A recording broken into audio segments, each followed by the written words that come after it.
Oh, so now all of a sudden it's all about Cassie. Nate is so in love with Cassie. Please.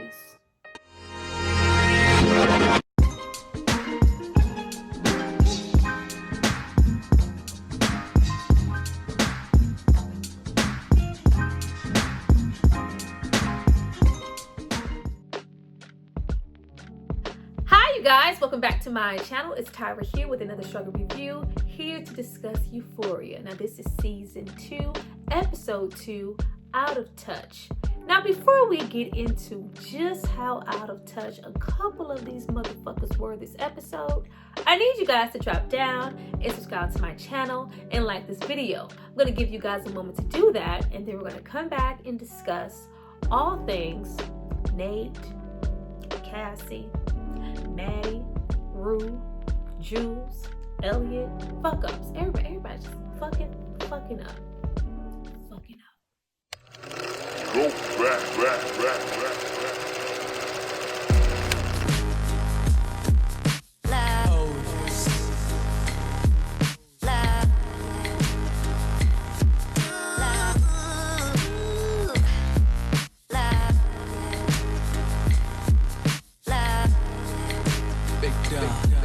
Now that you guys have hopefully subscribed to see more of me, let's get into this show. Now we immediately pick up where we left off with Frisco whooping Nate's ass. Like, Nate looked bad. Like, Nate was really freaking beat up. We have everybody like all frantic, like, oh, we just gotta get him. Like, they were fucking carrying him to the car, through the hospital, like this was fucking Kane and Menace to Society. I was like, you know, you just don't give two fucks about Nate or really have any compassion for his situation with all the things that he's done. Even if he is damaged by his dad, you're just like, oh, you know, save Nate. Like, we don't care. But he just looks really bad. You really get to see the extent of that ass whooping because everything's all healed up. It looks, I was like, damn, like, ooh, but you deserved every bit of that shit. But a bed-stricken, passed out, in a trance coma-like state, beat up ass Nate is thinking solely about Cassie. Now, Nate isn't just, thinking about Cassie. He's fantasizing about her, and all of a sudden, via his mind, Maddie ain't shit. Since when? Like, this whole, like, drummed up, instant rice-ass love he has for Cassie is just like, come on. But he is like, we have went through whole life. He's envisioning a family with her. She's pregnant. She's naked. They're having sex on bearskin rugs and cars and just living his full-on porno family man fantasy. Like, he is like acting like he is in soul love with Cassie out of nowhere. But he comes back to reality when he gets to thinking about his father. Like, he has this disdain for him. Like, I just really, wish that he would just die, like, just get away from me. And it was just so funny because you have his dad just, oh my God, like, son, you're gonna pull through, trying to hold his hands, but he goes into whole on convulsion, like, get the hell away from me, Dad. I can sense you on me even with me being knocked out. Move.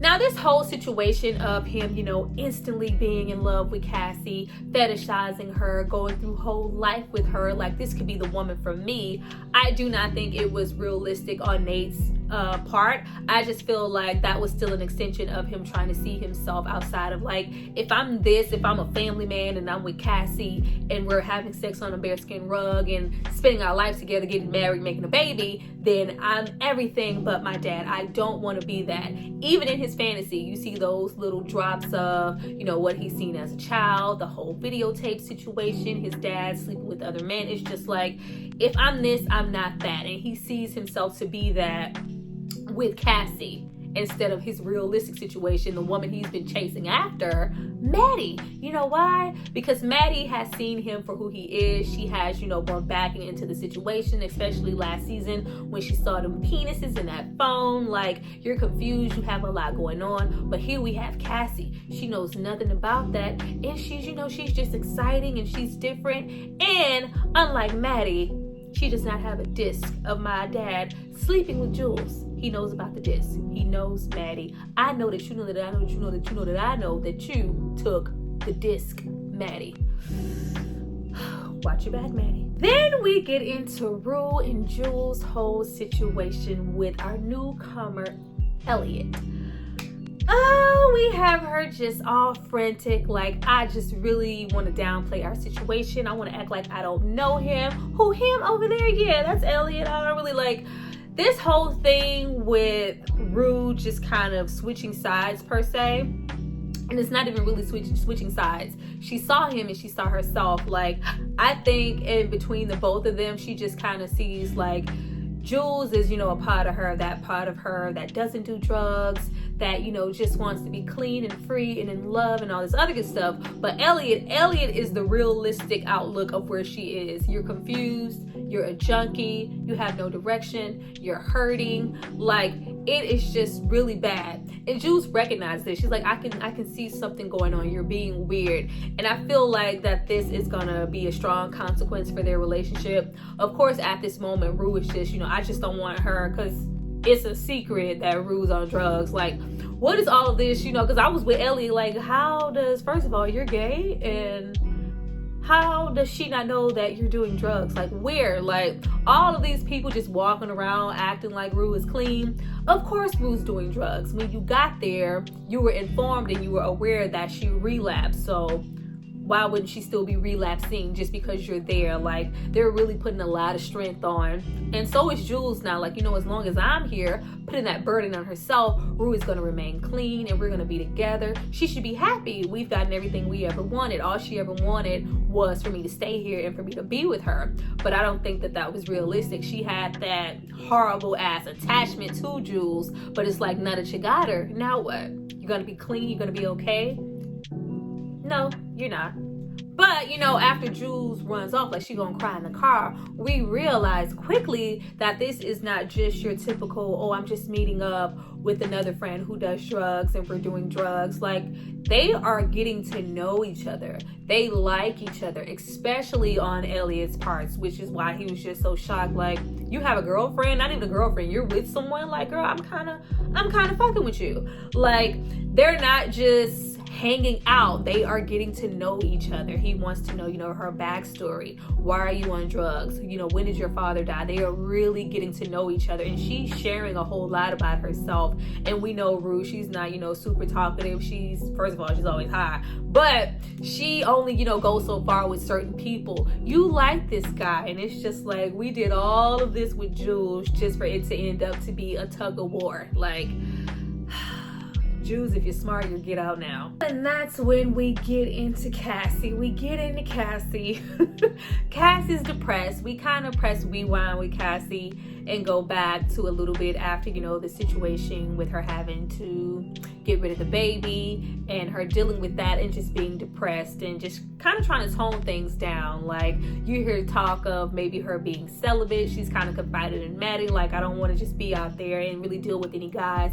I want to just, you know, be one with myself. Like, in that journey of being one with herself, she's, you know, not caring too much more about her appearance. She's drinking a little bit more. She hasn't been taking showers. Just dirty. Like, you even have a scene with Lexi, like, you know, maybe you want to clean up around here. And is that Nate's blood? Why do you still have Nate's blood on your body? And she's like, girl, get your ass up and take a shower. But we even go back to that night of her even sleeping with Nate in the first place. And via her interaction with him, it didn't seem like she was all that drunk. I mean, it was a little, you know, I didn't get like, I'm just so buzzed and above the decisions I'm making. It felt really logical to her. And you even have her kind of share via Rue, like, Cassie would have never slept with Nate if she had known like that they were going to get back together or they were still together.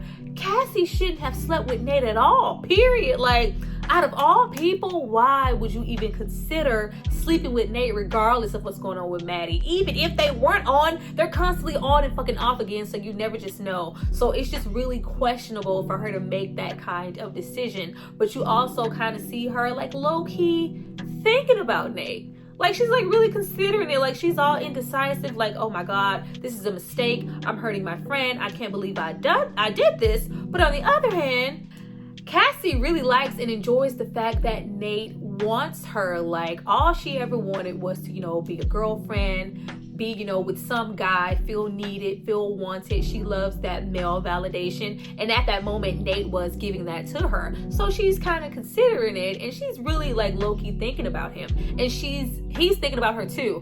But when he comes to, it's just like my thoughts for Maddie and my feelings for her are as real as it's gonna get. Like my thoughts for Cassie are just me kind of being delusional. Let me text Maddie and let her know I appreciate her for sticking by my side and that I love her. I love you, Maddie. This is about to get messy. And then we get a really realistic aspect of where Maddie is also with her babysitting, living, in the rich people's house, fulfilling her best fantasy. And we get into that Judy Garland, and I was getting my whole RuPaul's Drag Race Naomi life. I'm gonna love you like nobody's ever loved you. Come rain or come shine. Like I was getting it. Yeah, y'all remember that episode? I don't know. If you watch RuPaul's Drag Race and you remember Naomi tearing it up in that green, kudos to you. But she is living her life. This is my fantasy. I want these things for myself. I want to be able to, dress like this and not have to play dress up or, borrow some rich woman's jewelry or just fulfill my fantasy that way. And the best way for me to get these things and live this type of lifestyle is Nate. I should call Nate. I should get back with Nate. Because even though we have him, telling Maddie that he loves her, on the other hand, we have him low-key kind of instilling that fear and that doubt in Cassie. Like, if Maddie finds out, I'm going to be okay. She's going to physically, literally kill you. And you get that montage of her just pounding the fuck out of Cassie. Like, and we really low-key feel like that's what would happen. But she just, she's becoming more secretive. She's kind of dodging Maddie. You can really tell that their relationship and their friendship is different. And we are literally just buying time until Maddie puts 2 and 2 together. And then we get into Kat, y'all. I was so happy this last episode to see that she was still with her boyfriend. But we could tell, her energy was just a little bit off. And it's all the way off in this episode. Kat is over it. Kat's whole storyline here is really giving us that unrealistic perception that a lot of teens who really get into, Pornhub and just certain things early, they feel like, sex and love should be one way. She's really still craving that OnlyFans, Pornhub, cha-cha-cha attention, that money, that admiration for her coming in. Her confidence is low. She's just trying to figure out, why don't I like him? He's perfect. He's cute. He's nice. He loves me. Like, what's not to like? All the girls around her, all her friends have all this admiration for her relationship. You can see that Maddie is just quite jealous. Like their relationship is so easy. I'm never gonna have that with Nate. I've never had that. I want that so bad. Meanwhile, Kat is just disgusted. Like she is desiring, for Elliot to get knocked off the face of the map and for somebody to something. I was like, oh, there's the penis. We gotta have a penis in the episode to come and just pound her away. Like she is missing that. But we also have things like females and kind of social media type of things kind of surrounding her, taunting her, and it's just like, I feel these things about myself. It's really to show us the impact that just indulging in those things for so long can have on you. So when they're gone, she is kind of low-key having whole withdrawal symptoms. Like, goddamn, Kat, it won't be long before we see her break that little baby's heart and get her ass back online with the shimmy. Like, she is just so attached, and she's having a big problem with her self-worth, how she feels, the beauty, and she's, kind of like, well, that wasn't really me, that was fake, that like, well, you can't have it both ways, Kat. Like, I think her just pouring all of that on herself, it's just getting to her. Like, certain things, even if you are, an older teen, you just shouldn't be exposed to, because then you feel like this is what, admiration is supposed to be. This is how it's supposed to be when someone loves me. This is how sex is supposed to be. It's not real. Like, nobody's coming in to like stab you with a sword and put your face in a pillow at 16. Relax. So after we have Cassie turn up one more time, like she's just been waiting patiently for Nate to get out, have a moment alone. Oh my God, I just don't know if I can do this. I just can't do this. I can't lie. I don't know. Like, shut up, Cassie. I fucking died when she set herself up to text, what we did was wrong. We should have never had sex. And Nate is like, don't you ever put that shit in a text message again. What is wrong with you? Why would you put that here? Like, getting into Cassie being a hot mess, we get into Nate's dad. Like, Nate's dad is just not accepting Nate not being forthcoming with information about who did this to him, who did this and why. They need to pay. We need justice. I want to know. And he feels like the friends know something. So he decides to go to Cassie, who fucking breaks like a cookie. Like, he is able to go in their house and it's just like, yeah, if you don't give me the phone and give me this information, then maybe I can get the police to go through your phone and get a name and get some information. I need to know who did this to my son. Why are you protecting them? And you have Lexi over there like, girl, don't you say nothing. Like, Faye's low-key my man in my head. Don't give him up. Like, she's like, oh yeah, like, it was Fresco. Like, Cassie, shut up. She's like, you're so stupid, Cassie. He was bluffing. No, he wasn't. She did all of that to protect herself because it wasn't even like I'm trying to protect anybody or what happened to Nate was wrong. Oh my God, now you're talking about my phone? That means Maddie could see these messages. Like, no, it was Fresco. I'm not going down for nobody. Thanks a lot, Cassie. Now, this in turn puts the battery in Lexi's bag. Lexi is like, I am so tired of being the passive one, the quiet one, the logical one. You guys are running over me. Nobody listens to me. Rue, that whole overdose. Like, no, not this time. I'm not just gonna let this happen.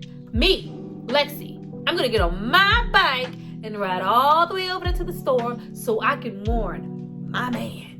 Like, Lexi was so geared up to go. Meanwhile, we have fucking Inspector Gadget following her. Let him right on to. I was like, okay, gonna lead him to Fresco, whatever. Just go, girl, go warn him. We need this information out in the world. Lexi gets there and just is completely deterred by the fact, like, oh, who is that over there? Like, who is that? It's cracked out ass Faye. They're just like, oh, Fresco make it better. Oh, I mean, yeah, she, staying with me for a little bit. But what's up with you, girl? What's up? But like, she is just so disappointed in the fact that she is there.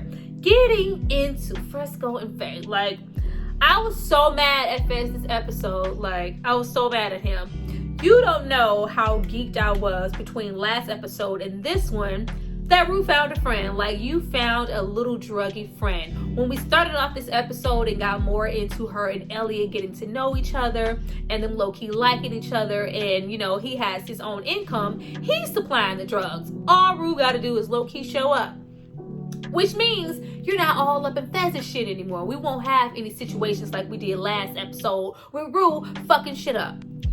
But what do? What does Fez do?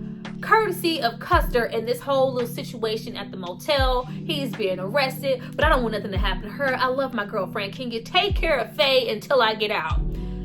And of course, like, well, Ashtray's pissed at me. Yes, me and Ashtray are questioning your behavior, Fresco. Like, Fresco's all chill. I'm serious. Don't go in my room. Don't go in my stuff.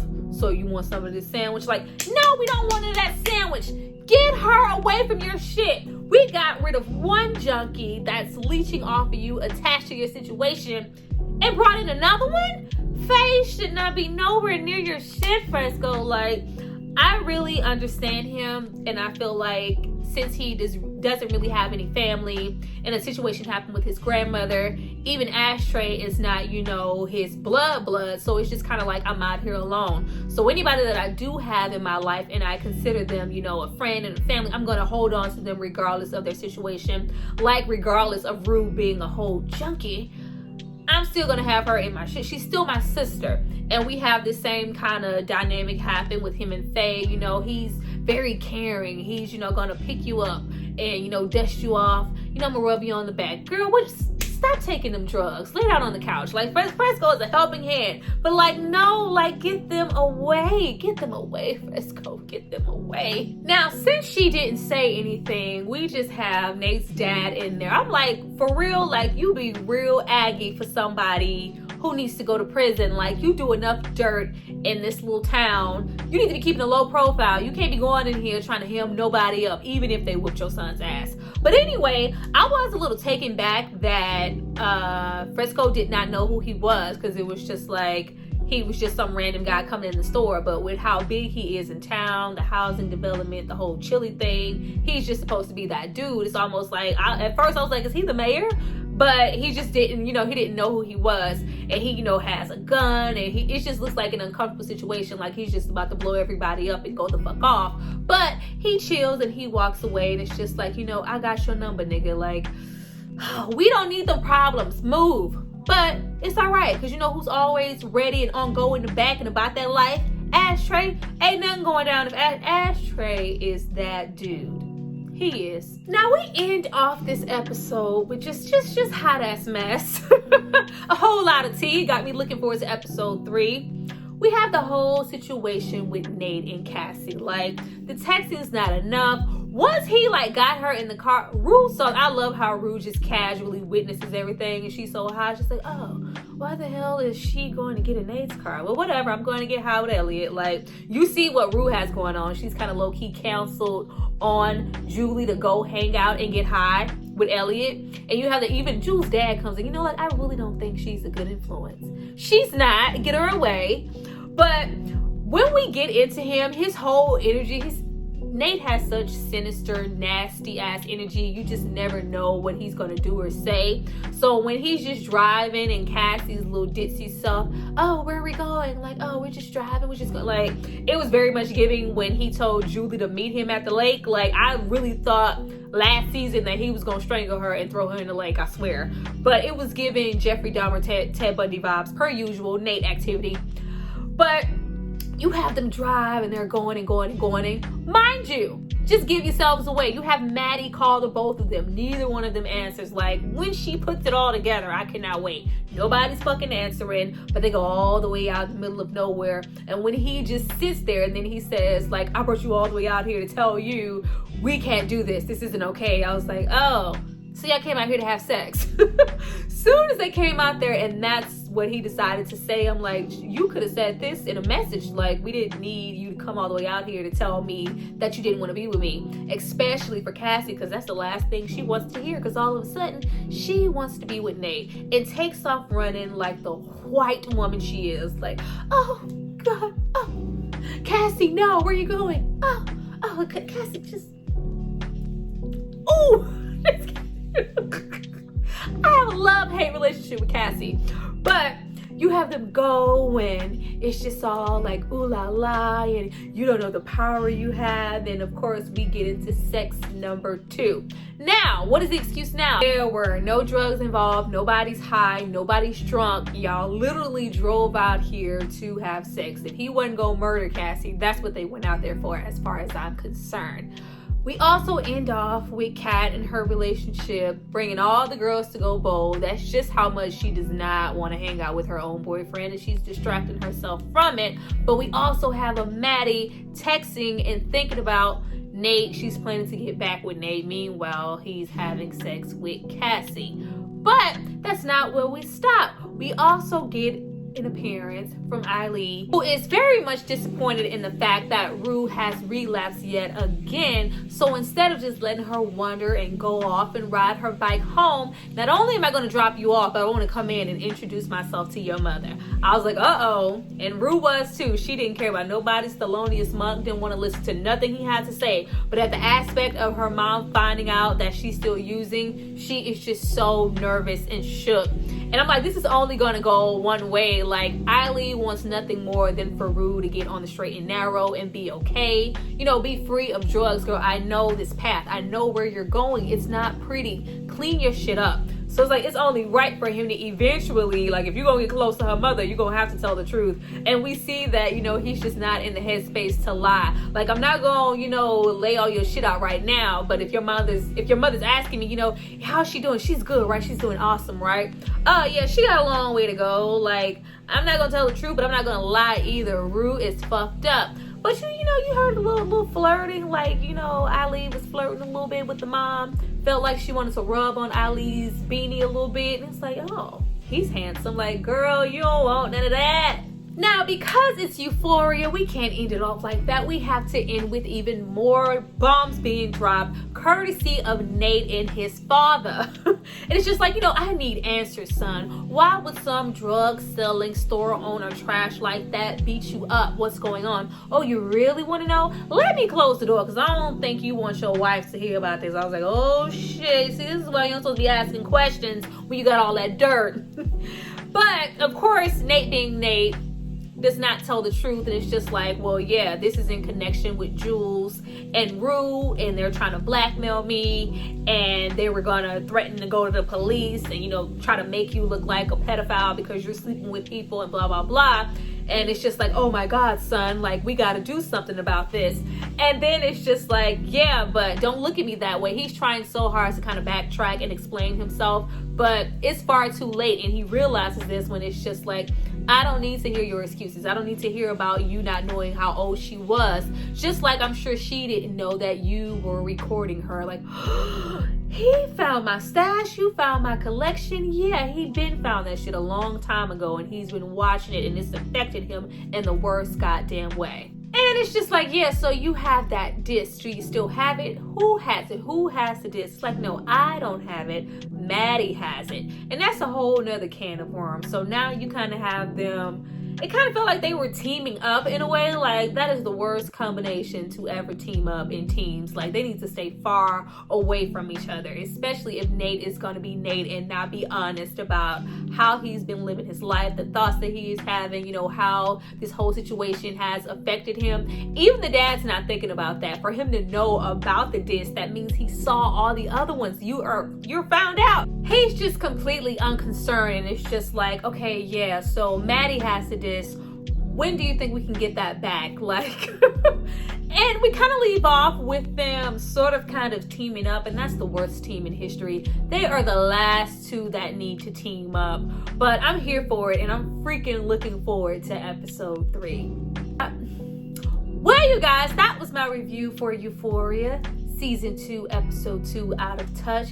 If you've made it this far, please drop down and hashtag your favorite character this episode. Mine will probably forever be Ashtray because he stayed ready, and everybody else this episode probably got on my nerves. So hashtag who you love the most.